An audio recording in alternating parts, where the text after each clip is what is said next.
अरे अभी उम्र ही क्या है, तुम्हारी 40 साल की हो मगर अभी भी 25 साल के जवान लड़की लगती हो। तुम्हारा तो कद काठ भी ऐसा है कि 50 की होकर भी 25 की लगोगी। कितनी बार तुम्हें कह चुकी हूं कि छोड़ो इस जमाने को। लोगों का क्या है, 2 दिन बातें करते हैं फिर सब कुछ भूल भाल कर अपनी अपनी जिंदगियों में मसरूफ हो जाते हैं। मेरा तो यही कहना है कि तुम शादी कर लो, अपना घर फिर से बसाओ। भला एक अकेली औरत तन्हा गुजारा कर भी सकती है।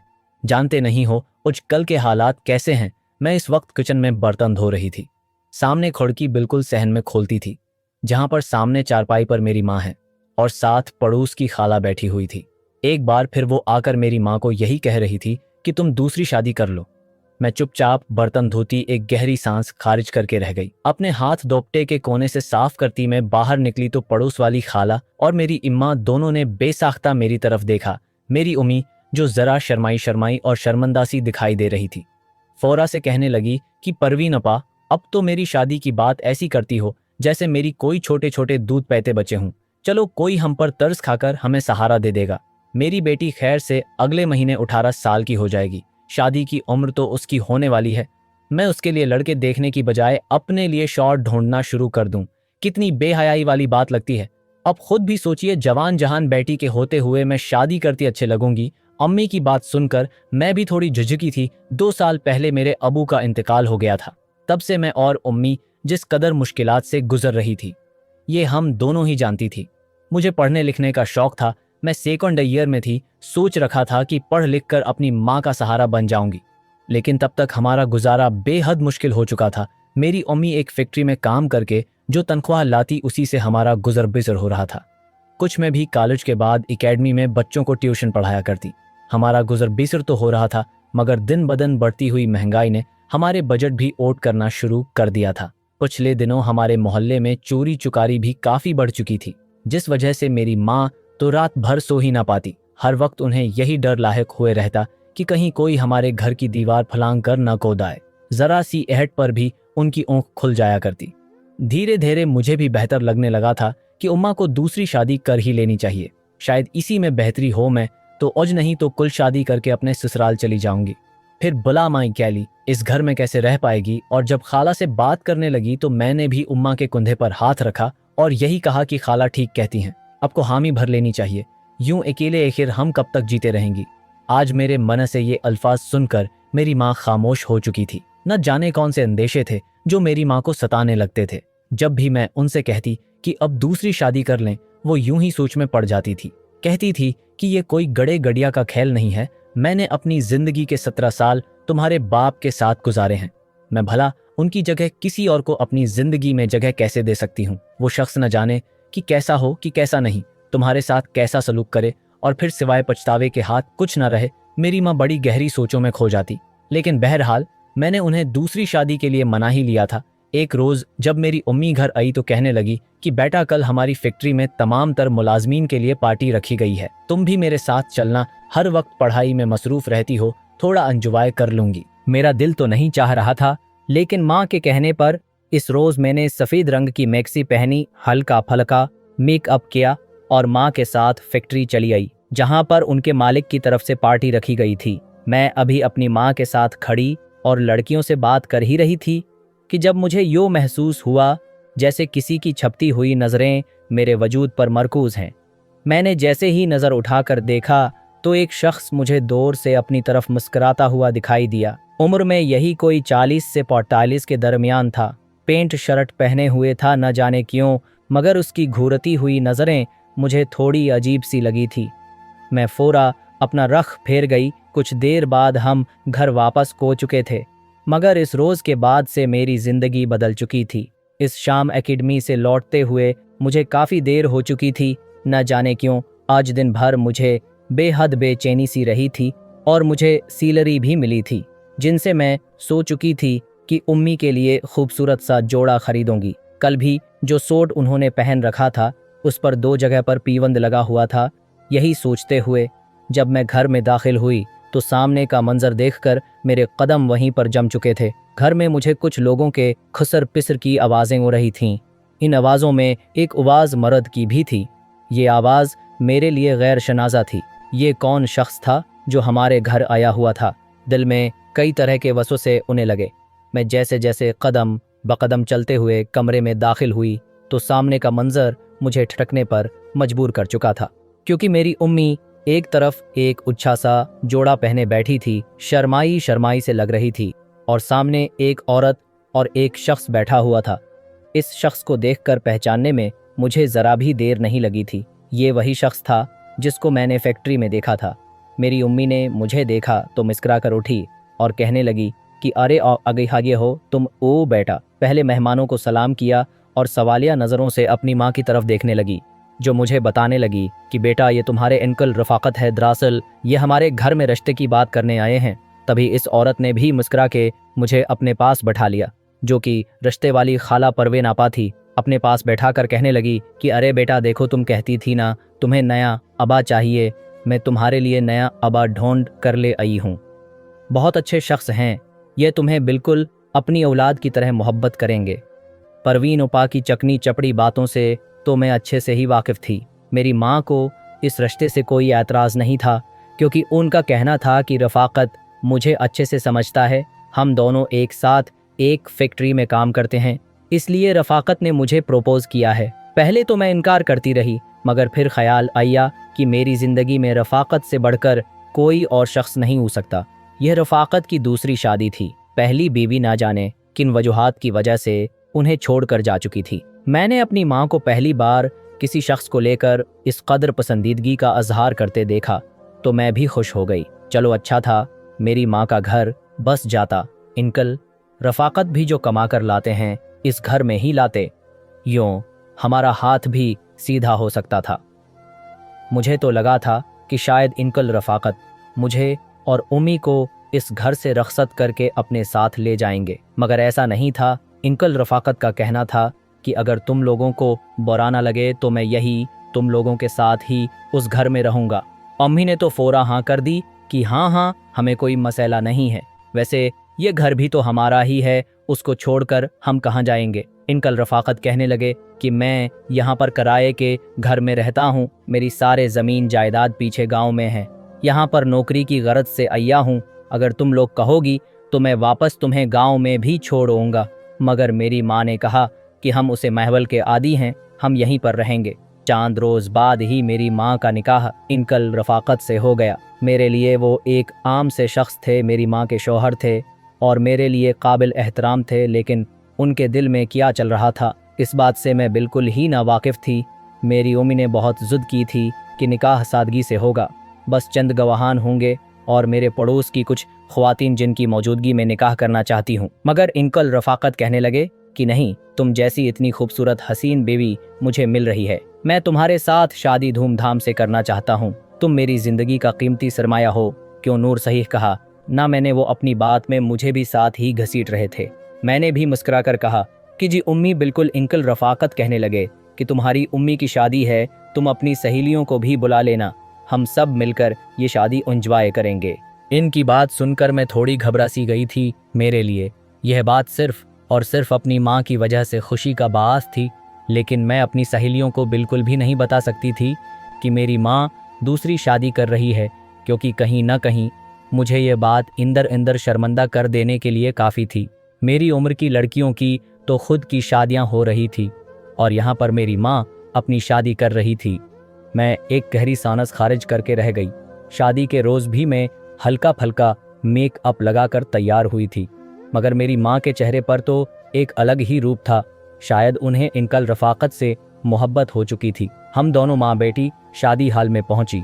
वो औरतें जो पहले मेरी माँ को बार बार शादी करने के लिए दबाव डाल रही थी और कह रही थी कि अकेली औरत को ज़माने वाले अच्छा नहीं समझते, तुम्हारे साथ एक जवान जहान बेटी भी है, भला बताओ अगर कोई ऊंच नीच होगी तो कैसे मुकाबला करोगे। आजकल तो चोरी चुकारी करने वाले घर में घुसकर इज्जतों पर हमला कर देते हैं। एक घर में एक आदत मर्द का होना तो लाजमी ही है। मेरी माँ उनकी बातों में ओकर कुछ शादी करने को रजामंद थी। सामने स्टेज पर मेरी माँ दुल्हन बनी बैठी थी। बलाशबह वो इस वक्त बेहद खूबसूरत लग रही थी। साथ ही अंकल रफ़ाकत भी बैठे थे। दोनों की जोड़ी कमाल की थी, मगर औरतें अपने मना के आगे चादरें रखकर उनका मजाक उड़ा रही थी। एक औरत दूसरी औरत को देखकर कहने लगी, अरे देखो तो शगफ्ता को कैसे दुल्हन बनी बैठी है। अरे बूढ़ी घोड़ी लाल लगाम, जवान जहान बेटी है। इतनी ही फिक्र थी तो किसी अच्छे घर के लड़के से अपनी बेटी की शादी करवा के उसे घर दामाद बनवा लेती। इस उम्र में ना जाने उसे क्या शौक चढ़ा कि जवान बेटी के होते हुए शादी कर ली। जानबूझकर वह मेरे सामने इस तरह की बातें करके मुझे भी नीचा दिखाने की पूरी पूरी कोशिश कर रही थी और मैं चाहकर भी उनको पलटकर जवाब नहीं दे पा रही थी। बहरहाल शादी हो गई। शादी के बाद फोटो सेशन भी करवाया गया। मैं अपनी माँ के साथ खड़ी हुई तो अंकल रफाकत ने मेरे हाथ पकड़कर अपने साथ खड़ा कर दिया। न जाने क्यों उनका लम्स मुझे थोड़ा अजीब सा लगा था। मेरे पूरे वजूद में करंट सा दौड़ गया जब उन्होंने मेरा हाथ पकड़कर मेरी माँ को दूसरी तरफ किया और अपने साथ खड़ा करके अपना हाथ मेरे कंधे पर रखा। सामने फोटोग्राफर हमारी तस्वीर बना रहा था, मगर मेरी कंधों पर मौजूद अंकल रफाकत का हाथ मुसलसल सहला रहे थे। मेरे पूरे वजूद में रोंगटे खड़े हो रहे थे और मैं चाहकर भी उनको मना नहीं कर पाई थी। मेरे लिए ये अमल थोड़ा बगैर यकीनी था। मैं जल्दी से उनके करीब से हट गई। जब गाड़ी में बैठकर हम लोग घर जाने लगे तभी अंकल रफाकत ने कहा था कि अरे नूर तो मेरी बच्ची है, ये तो मेरी गड़िया रानी बनकर रहेगी। मैं उसे किसी तरह की कोई कमी नहीं होने दूंगा। वह बार बार मेरा ही नाम लेते और मुझे ही बातों में लाया करते थे। अभी भी मेरी माँ को दूसरी तरफ बैठाकर दरमियान में मुझे बैठाया और खुद मेरे साथ बैठ गए। मुझे थोड़ा अजीब सा लग रहा था। मैं कोई छोटी तो न थी। मेरी छोटी हंस बार बार मुझे जिस तरह के इशारे कर रही थी वह थोड़ी अजीब थे। बज़ाहिर तो अंकल रफाकत मेरी माँ से ही बातें कर रहे थे, आने वाली जिंदगी को लेकर बता रहे थे कि वो अपनी बेवी और मेरे लिए क्या कुछ कर सकते हैं, मगर उनका हाथ मुसलसल मेरे हाथ को पकड़े हुए था। उनके हाथ की सख्ती और गरमाइश मुझे खौफनाक हद तक बेचैन कर रही थी। घर पहुंचते ही मैंने सख का सांस लिया था। मैं जल्दी से अपने कमरे में गई और चेहरा धोकर आम से कपड़े पहनकर बाहर निकल आई। मेरी माँ अपने कमरे में बैठी थी। मैंने जल्दी से खाना तैयार किया और जब उनके कमरे में देने के लिए गई तो सामने का मंजर देखकर मुझे शर्म सी आ चुकी थी। मेरी माँ बेड पर दुल्हन बनी बैठी थी और अंकल रफाकत बड़ी प्यार से अपना हाथ मेरी माँ के गालों पर रखे हुए सहला रहे थे। करीब था कि वो अपना चेहरा मेरी माँ के चेहरे के करीब करके कुछ बेबाक सी हरकत कर देते, मगर मुझे देखकर वह दोनों ही एक दूसरे से जिद्दा हो गए। मैं कमरे से बाहर जाने लगी तो उम्मी कहने लगी कि ओरे नूर बेटा कहाँ जा रही हो, इंदर जाओ। मैंने कमरे में कदम रखे, खाना साइड टेबल पर रखा और कहा कि किसी चीज की जरूरत हो तो बताइएगा। इससे पहले कि मैं जाती एकदम से अंकल रफाकत ने मेरा हाथ पकड़ लिया। हाथ पकड़कर कहने लगे कि अरे नूर बेटा कहाँ जा रही हो, आओ हमारे साथ बैठो, हमारे साथ बातें करो। लेकिन अंदर ही अंदर बहुत कुछ था जो टूट रहा था। मैंने कहा कि नहीं, मुझे शदीद सिर दर्द हो रहा है, मैं आराम करूंगी। मैं अपने कमरे में ओ चुकी थी। कुछ देर बाद मुझे इस गौर खामोशी में अपनी माँ की खुल खुलाकर हंसने की आवाज़ें होने लगी। अंकल रफाकत की और उनकी हंसने की आवाज़ें मुझे मेरे कमरे तक सुनाई दे रही थी और मैं नियम अंधेरे कमरे में फर्श पर बैठी घटनों पर सर दिए सोच रही थी कि आखिर मुझे किस बात की जलन हो रही है। कैसा हसद है जो मुझे चैन नहीं लेने दे रहा, यहाँ तक कि मेरी आँखों से आंसू भी निकल आए। मैं फोट फोट कर बेआवाज़ रोने लगी थी, मगर समझ नहीं पा रही थी कि आखिर में अपनी माँ की खुशियों पर खुश क्यों नहीं। यह सोचते हुए बेसाख्ता मेरी नज़र दीवार की तरफ गई, जहाँ दीवार पर मेरे मरहूम बाप की तस्वीर लगी हुई थी। मैं चलती हुई इस तस्वीर के पास आई। कितने खुश थे मेरे वालिद, उनके साथ मेरी अम्मी खड़ी थी और छोटी सी मैं, मगर न जाने क्यों मुझे उस वक्त अपनी माँ से अजीब सी अलजन महसूस हो रही थी, क्योंकि उन्होंने मेरे बाप की जगह किसी और मर्द को दे दी थी, या ये फितरी अमल था। बहरहाल जो भी था, वो रात में अपने बाप की तस्वीर सीने से लगाए रोते हुए सो गई। अगली सुबह मेरी ऊँख जिस तरह से खुली मैं बयान भी नहीं कर सकती। मैं गहरी नींद में सो रही थी। मेरे माँ बाप की तस्वीर मेरे सीने से लगी थी। जब मुझे अपने कमर पर किसी का हाथ रेंगता हुआ महसूस हुआ, गहरी नींद में थी इसलिए परसकून सोई रही। मुझे लगा शायद मेरी माँ है जो मुझे कमर से झटक कर उठाने की कोशिश कर रही हैं, मगर धीरे धीरे वो हाथ कमर से होता हुआ मेरे बाजू पर आया और बाजू सी रेंगता हुआ गर्दन पर उन हाथों का लम्स मेरे लिए अनजान था। मेरे चेहरे पर फैले हुए बालों के लिटों को वो हाथ कान की पीछे करने लगा। यही वो वक्त था जब मेरा जहन बेदार हुआ जब मैंने आंखें खोली और अपनी बेहद करीब अपने चेहरे पर अंकल रफाकत की सांसें गड़ती हुई महसूस करके फ़ौरा पीछे हटी थी। मुझे यूं घबराया हुआ देखकर वो कहने लगे कि अरे अरे क्या हुआ, लड़की घबरा क्यों रही हो? मैं गैर तो नहीं हूँ, तुम्हारा अपना हूँ, तुम्हारी माँ का शोहर हूँ। तुम तो बिल्कुल छोटी मासूम सी बची हो। मैं तो तुम्हें जगाने के लिए आया था। तुम्हारी माँ नाश्ता बना रही है, कह रही थी कि तुम्हें उठा दूं। तुमने कॉलेज भी तो जाना है। मुझे तो समझ नहीं आई थी कि मैं कैसा रद्द अमल जाहिर करूं। मेरा दोपटे बेड की दूसरी जानब पड़ा हुआ था। इनकल रफाकत की नज़रें मेरे वजूद पर गर्दिश कर रही थी। ऐसे लग रहा था जैसे उनकी गर्म सलगती हुई नज़रें मेरे वजूद के और पार हो रही हैं। मैंने जल्दी से अपना दोपटा उठाया और अपने वजूद को ढांप लिया। कहने लगे कि ठीक है, अब जाएं, मैं अति हूँ।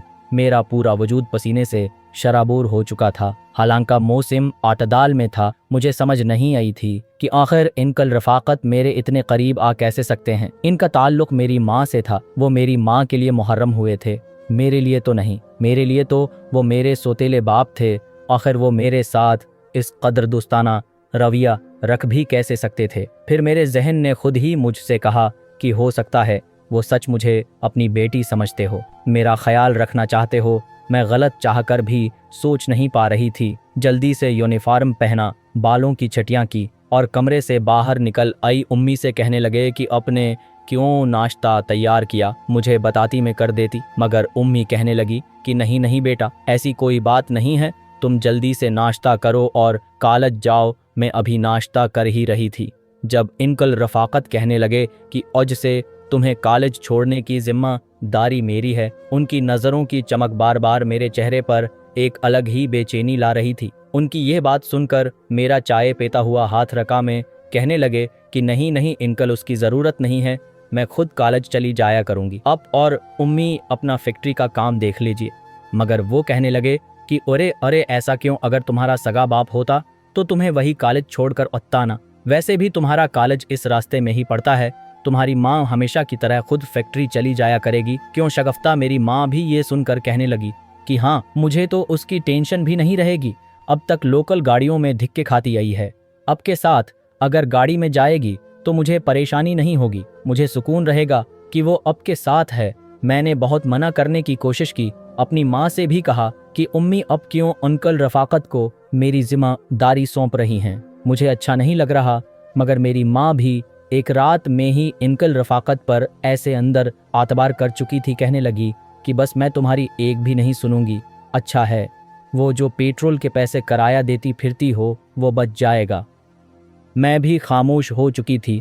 इस रोज़ अम्मी मामूल के मुताबिक फैक्ट्री के लिए निकल चुकी थी और मैं अपनी अंगुलियां मरोड़ती हुई उनकी छोटी सी सेकंड हैंड कार की पछली खिड़की खोलकर बैठने लगी तो इनकल रफाकत कहने लगे, अरे अरे तुम्हारा ड्राइवर थोड़ी हो जो तुम पीछे बैठ रही हो, तुम्हारी जगह तो यहाँ आगे है, मेरे साथ तुम यहीं पर बैठोगी। उन्होंने गाड़ी का अगली खिड़की खोली तो मैं चुपचाप ही बैठ चुकी थी, बिल्कुल चमट कर बैठी थी। इनकल रफाकत ने गाड़ी चला दी और साथ ही गाड़ी में गाने भी चला दिए। यह गाने काफ़ी बेबाक किस्म के थे। मैंने कहा कि इनकल अब ये गाने बंद कर दें तो वो कहने लगे कि क्यों, क्या हुआ, अच्छे नहीं लग रहे? अरे एज, कल के तुम जैसी कॉलेज आने वाली लड़कियों को तो ऐसे गाने काफ़ी पसंद होते हैं। तुम्हारी माँ को भी इस तरह के गाने पसंद हैं। देखो तो इनमें एक औरत की खूबसूरती पर कितने अच्छे से गज़ल लिखी गई है। मुझे तो लगता है जैसे ये गाना बनाया ही तुम्हारे लिए गया है। इनकल रफाकत के ये अल्फाज मेरा चेहरा सरख लाल कर गए। मैंने गर्दन घुमाकर उनकी तरफ देखा। कहने लगी कि मतलब क्या है आपका? वो फ़ौरा हंस कर कहने लगे कि अरे सच तो कह रहा हूँ, तुम तो बिल्कुल अपनी माँ की फ़ोटो कॉपी हो। तुम्हारी माँ जितनी खूबसूरत है तुम अपनी माँ से भी 2 हाथ आगे हो। मुझे तो फ़ख्र है कि मुझे तुम जैसी लड़की मिली है। देखो अपना ध्यान रखा करो, कॉलेज में भी पर्दा करके रहा करो। लड़कों के साथ ज़्यादा दोस्तियां करने की ज़रूरत नहीं है। बिला वजह किसी के साथ अपना रिश्ता मत बनाना। समझ आई? वो एकदम से बात बदल चुके थे और मैं भी उनकी मैं हाँ मिला रही थी। तभी देखते ही देखते अचानक उन्होंने गाड़ी को ज़ोर से ब्रेक लगाई। में अपना तवाज़न बरकरार न रख सकी और डैशबोर्ड से लगकर सीधा उनके सीने से लग गई थी। उन्होंने भी फ़ौरा स्टीयरिंग से अपने दोनों हाथ उठाकर मुझे अपने बाहों में भर लिया था और एकदम से मेरे वजूद पर अपने हाथों को फेर कर मुझे छोड़ दिया। एक खौफ की लहर मेरे पूरे वजूद में सरायत कर चुकी थी। अगले पल कहने लगे कि अरे नूर, ज़रा खुद को संभाल कर बैठो, ऐसे अगर मैं तुम्हें ना पकड़ता तो तुम्हें चोट लग सकती थी। आजकल तो सड़कें भी इतनी ख़राब हो चुकी हैं कि पता ही नहीं चलता कब कहाँ गड्ढा आ जाए। मैं इस वक्त उन्हें क्या कहती, कैसे कहती कि आपने जानबूझकर मुझे छुआ है, जानबूझकर ब्रेक लगाई है। मैं खामोश हो चुकी थी। कहने लगी कि मैं पीछे ही बैठ जाती हूँ। वो मुझे रोकते रह गए, लेकिन मैं गाड़ी की पिछली खिड़की खोलकर गाड़ी में बैठ चुकी थी। मैंने शक्कर का सांस खारिज किया था। कॉलेज पहुंचकर मैं सीधा क्लास में गई थी। इज मेरी अड़ी हुई रंगत देखकर मेरी सहेली मुझसे सवाल करने लगी कि आखिर मसला क्या है। आज से पहले यूं तुम्हें कभी इतना परेशान नहीं देखा। अब मैं उसकी बात का क्या जवाब देती। मैंने ढके छिपे अल्फाज में उसे बता दिया कि मेरी माँ ने दूसरी शादी कर ली। मैं जानती थी कि वो मेरी पक्की सहेली और मेरे राज को किसी और को नहीं बताएगी। पहले तो वो हैरान हुई, फिर उसने खुशी का भी इजहार किया, मगर साथ ही कहने लगी कि वो सब तो ठीक है, मगर तुम्हारा सौतेला बाप अच्छे मजाज का है ना। ये तो इसका बड़ा पेन है कि वो तुम्हें औलाद की तरह पाल रहा है, तुम्हारी जिम्मेदारी उठा रहा है। मगर मेरे चेहरे की अड़ी हुई रंगत देखकर वो मुझसे इस्तफसार करने लगी। जो कुछ देर पहले हुआ था मैंने सब कुछ उसे बताया। मेरी बात सुनकर वो कहने लगी कि अरे पागल, हो सकता है ये सिर्फ और सिर्फ तुम्हारी गलत फहमी हो। वो तो तुम्हारी माँ से मोहब्बत करते हैं, तभी उन्होंने उनसे शादी की है। ज़रूरी नहीं कि तुम्हें जो लग रहा है वो गलत हो सकता है कि वो सचमुच ही तुम्हें अपनी बेटी मानते हो। लेकिन हाँ, अगर तुम्हें ज़रा सी भी अपने अंकल रफ़ाकत पर शक हो रहा है तो तुम ज़रा भी देरी किए बगैर अपनी माँ को बताओगी, यकीन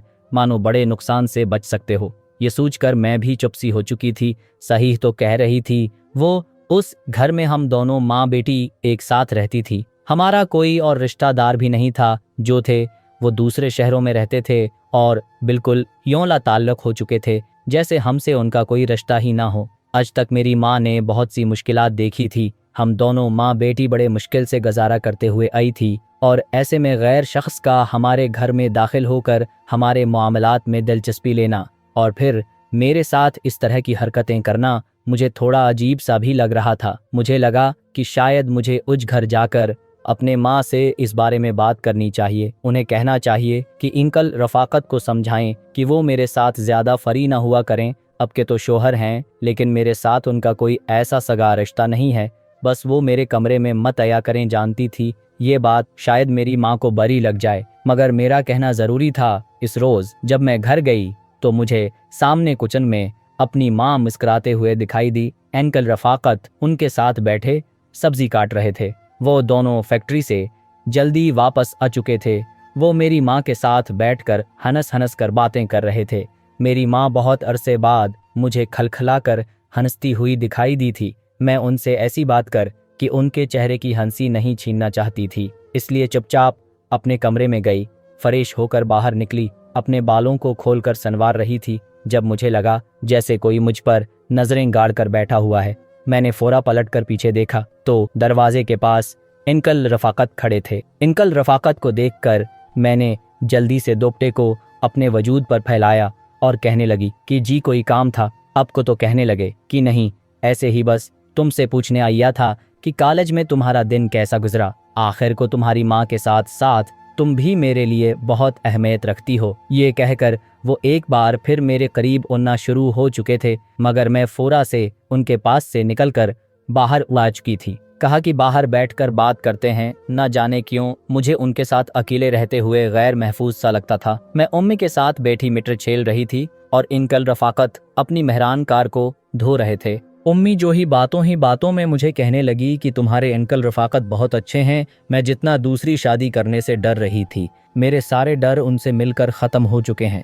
जानते हो, उन्होंने तो साफ साफ कह दिया है कि ये तुम्हारी शादी एक अच्छे घर में करवाएंगे, तुम्हें किसी तरह की कोई परेशानी नहीं होने देंगे, बिल्कुल बाप की तरह तुम्हें उस घर से रखसत करेंगे। तुम्हारे लिए उन्होंने अब से पैसे जोड़ना शुरू कर दिए हैं। कहते हैं कि तुम्हारे पैसों से इस घर का खर्च चलता रहेगा और मेरे जो पैसे हैं वो मैं जमा करूंगा। चंद माह तक हमने नूर को भी अपने घर का कर देना है, इसलिए मैं अपनी कमाई से नूर को इस घर से रखसत करूंगा। मेरी माँ आंखों में पानी लिए ये बात कर रही थी और ना जाने क्यों मुझे सामने गाड़ी धोते हैं अंकल रफ़ाकत का ये चेहरा सिर्फ और सिर्फ दोगला और मुनाफिक पर मबनी लग रहा था। तभी हम ये बातें कर ही रहे थे कि जब दरवाजे पर दस्तक हुई। अंकल रफाकत ने दरवाज़ा खोला तो सामने खड़ा एक नौजवान घर के अंदर दाखिल हो गया। उम्र में यही कोई 25 साल का होगा। अंकल रफाकत के ने उससे फोरा गले लगा लिया। आज तक हमारे घर में ऐसे कोई भी लड़का बगैर इजाजत दाखिल नहीं हुआ था। मैं और मेरी माँ दोनों ही उठ खड़े हुए। अंकल रफाकत उस नौजवान लड़के को घर ले आए जो दिखने में अंकल रफाकत से काफी मशाबहत रखता था। गोरा चटा रंग दराज का दिखने में खूबसूरत नौजवान था। नजरें झुका रखी थी। अंकल रफाकत कहने लगे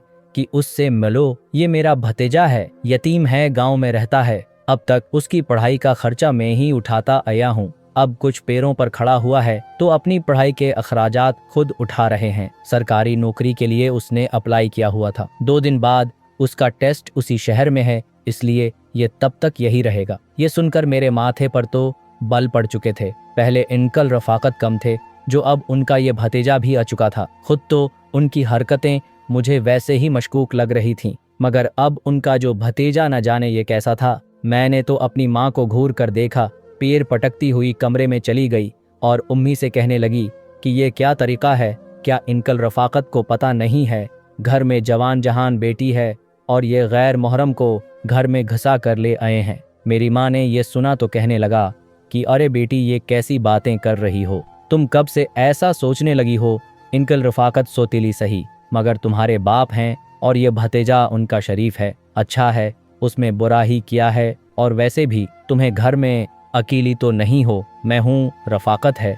वैसे भी उसे मेहमान खाने का कमरा दे दिया है, वो वहीं रहेगा। बहरहाल इस लड़के को देखकर इतना तो अंदाजा लगा ही चुकी थी कि वो कोई बदतमीज और लोफर कस्म का लड़का नहीं है, बल्कि मेहनती है और उसका सारा ध्यान अपनी पढ़ाई पर है। अगले रोज मेरी उम्मी बाहर से सब्जी लेने के लिए जाने लगी तो नौजवान जिसका नाम नाइम था, उसने उम्मी को रोक दिया। कहने लगा कि उल्टी मेरे होते हुए अब क्यों जाएंगी, मुझे बताएं क्या क्या लाना है, मैं ले आऊंगा। उम्मी ने उसे पैसे देने चाहे, मगर उसने पैसे लेने से इनकार कर दिया था। उम्मी ने तो उसे दाल सब्जी लाने को कहा था, मगर जब वो वापस आया तो अपने साथ गोश्त और मछली लाया था। कहने लगा कि अब लोगों ने मेरी इतनी खातिर मदारत की, आज मेरा उस घर में आखिरी दिन है, इसलिए मैं चाहता हूँ कि किराया तो अब लोग लेंगे, नहीं मैं अब को अपने हाथों से खाना बनाकर खुला दो। न जाने क्यों, मगर उस नौजवान को देखकर मेरे दिल में उसके लिए खास गोशा बनने लगा था।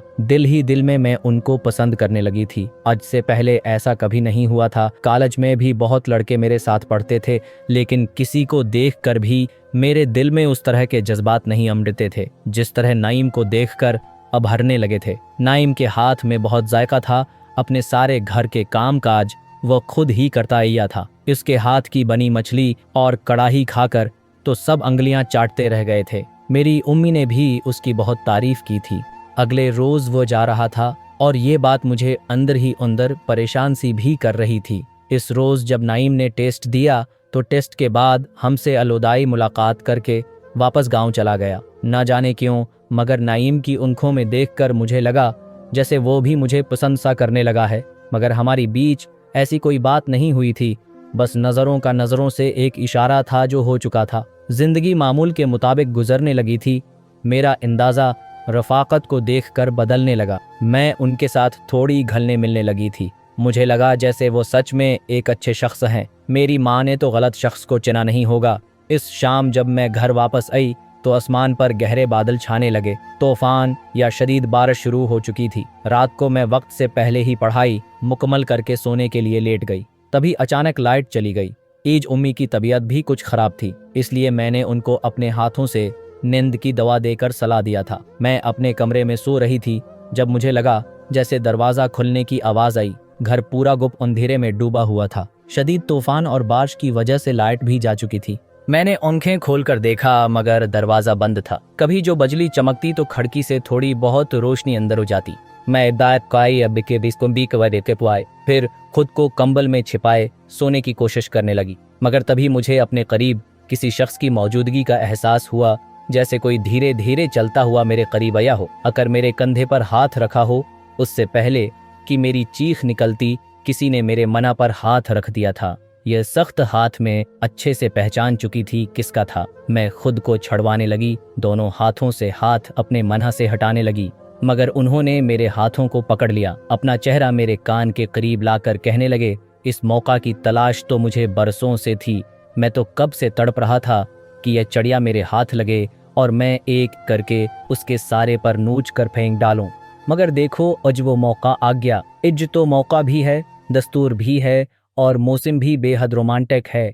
तुम्हारी माँ तो गड्ढे घोड़े बीच कर सो रही है। तुमने जहां से यह गोली सुकून की दी थी, मैंने एक की बजाय 3 गोलियां उसे खुला दी थी ताकि रात भर वो मुझे डिस्टर्ब न कर सके। रफाकत की शैतानी कहकहा इस कमरे में गूंजा। मुझे लगा जैसे मेरे जिस्म से रूह जिद्दा हो जाएगी। वो शख्स मेरे साथ ऐसा कैसे कर सकता था। मैंने एक झटके से उनका हाथ अपने मन्ना से हटाया, कहने लगा कि शर्म मन्नी चाहिए, अब को मैं आपकी बेटी जैसी हूँ। अपने मेरी माँ से शादी की थी दुनिया वाले, अब को मेरा सौतेला बाप कहते हैं और अब उस हद तक उतर सकते हैं। मेरी बात सुनकर वो फोरा आगे बढ़े और मुझे गर्दन से पकड़कर कहने लगे, किसने कहा मैं तेरा बाप हूँ?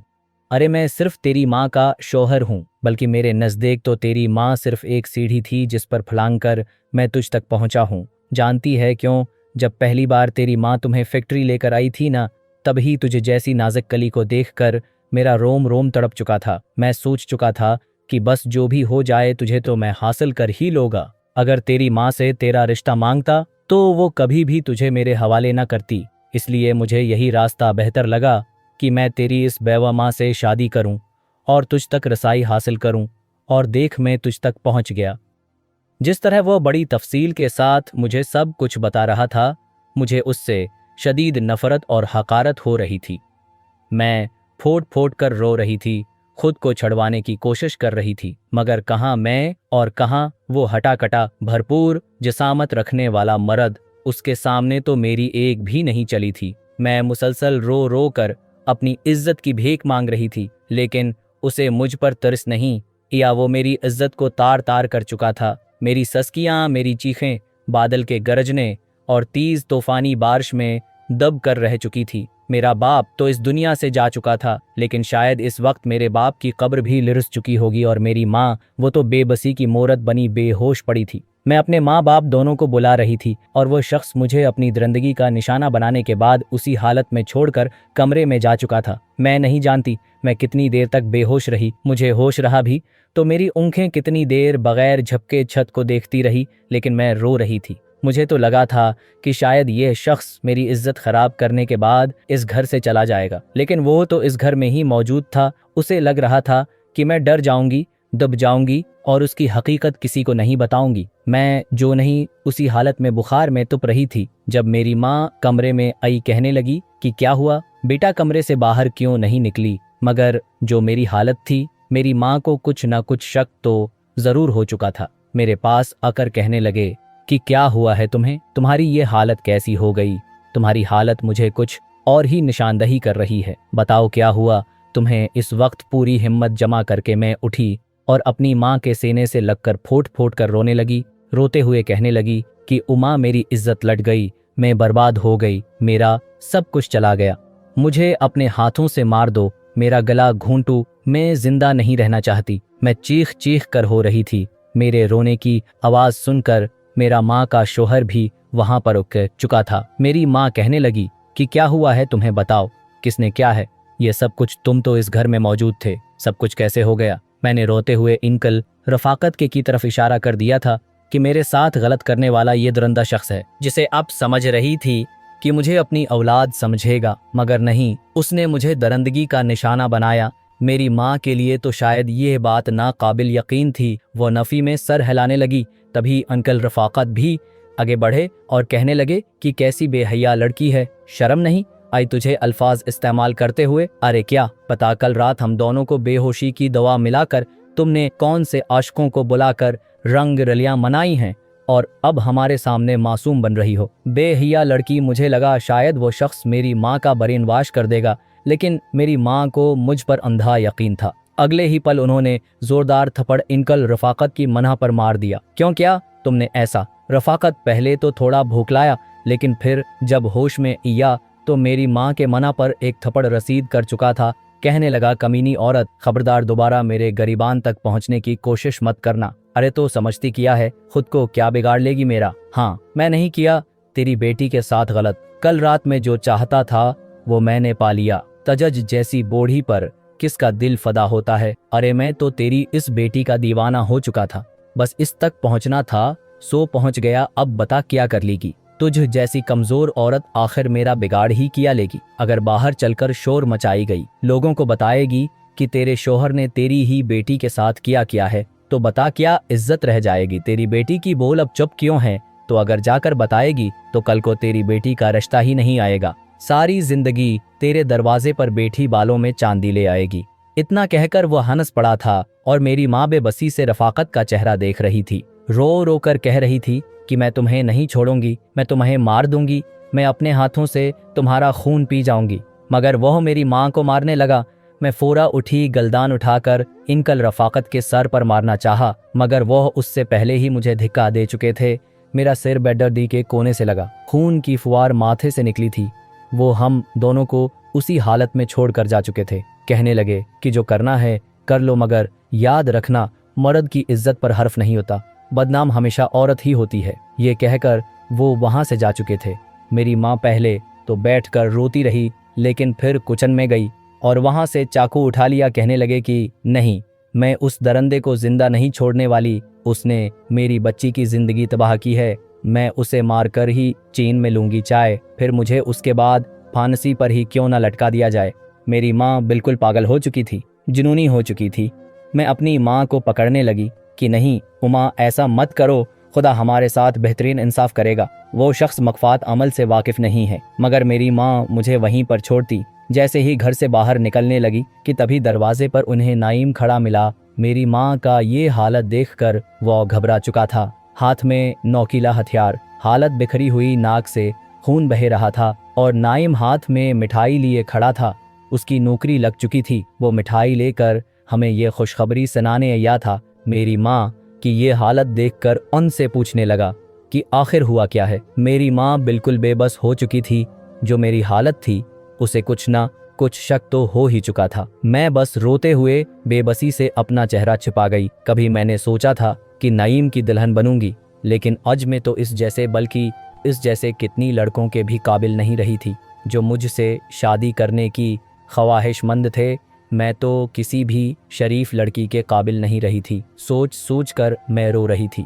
जब मेरी माँ ने रोते हुए नईम को सब कुछ बता दिया, नाईम भी गुस्से से अग बोला हो चुका था। जब तक नाईम रफाकत के पीछे जाकर उन्हें पकड़वाता, तब तक कुछ लोगों के शोर मचाने की आवाज़ आई। मेरी माँ और नाईम दोनों ही बाहर निकले थे, मगर शायद खुदा ने इंसाफ कर डाला था। जैसे ही रफाकत अपनी जान बचाते हुए रक्शे में बैठकर जाने लगा, तो यो टर्न लेते हुए दूसरी जानिब से ब्रेक फेल होने की वजह से ट्रक से जा लगा। रक्षा ड्राइवर तो बच चुका था, मगर इनकल रफाकत टायरों के नीचे आ चुका था। लोग इकट्ठे हो चुके थे और मेरी माँ वापस घर ही उठ चुकी थी। मुझे अपने सीने से लगाकर कहने लगी कि तेरा इंसाफ हो गया बेटी, तेरे साथ गलत करने वाला कत्ते की मौत मर चुका है। मैंने भी अपनी आंखों में इंसों को साफ किया था। नईम की नौकरी लग चुकी थी, वह उसी शहर में नौकरी करने वाला था। मुझे एक तवील वक्त लगा था इस मुश्किल से निकलने में, मगर एक हफ्ते बाद ही नाईम ने आकर मेरी माँ से कहा था कि वो मुझसे शादी करना चाहता है। मेरी माँ हैरान थी, कहने लगी कि हकीकत जानने के बावजूद तुम ऐसा एहसान क्यों करना चाहते हो। मगर नाईम कहने लगा कि मैं कोई एहसान नहीं कर रहा, न ही अपने चचा के गलती का कफारा अदा करना चाहता हूँ। मैं तो पहली नज़र में ही नूर को देखकर उससे मोहब्बत कर बैठा था। बस अपने कदमों पर खड़ा होकर उसका रिश्ता मांगना चाहता था, और आज वो वक्त आ गया। मेरी माँ भी खुश थी। मैंने रोते हुए अकेले में नाईम से बात की और कहा कि तुम मुझसे शादी मत करो, तुम्हें तो कोई भी अच्छी लड़की मिल जाएगी, फिर मेरे लिए ही क्यों तुम ये सब कुछ कर रहे हो। तुम्हारे पास सरकारी नौकरी है, अपना घर है। मगर नईम कहने लगा कि नहीं, मैंने शादी करनी है तो तुमसे करनी है। हाँ, अगर तुम मुझे पसंद नहीं करती तो बता दो, मैं सारी जिंदगी कनवारा बैठा रहूंगा, मगर किसी से शादी नहीं करूंगा। नाईम की मोहब्बत देखकर बलाखिर मैंने शादी के लिए हाँ कर दी थी। वो वाकई अच्छा लड़का साबित हुआ था। मुझे और मेरी माँ को अपने घर में ले गया। मेरी बहुत इज्जत करता था। माजी में जो कुछ हुआ उसका भूल कर भी उसने जिक्र नहीं किया था। मेरी माँ को अपनी माँ मानता मेरी जिंदगी में एक बार फिर खुशियां भरने लगी। आजकल के दौर में रिश्तों की अड़ में हम अपने लिए मुहाफिज नहीं बल्कि भेड़िए और इज्जत के लटीरे चन रहे होते हैं।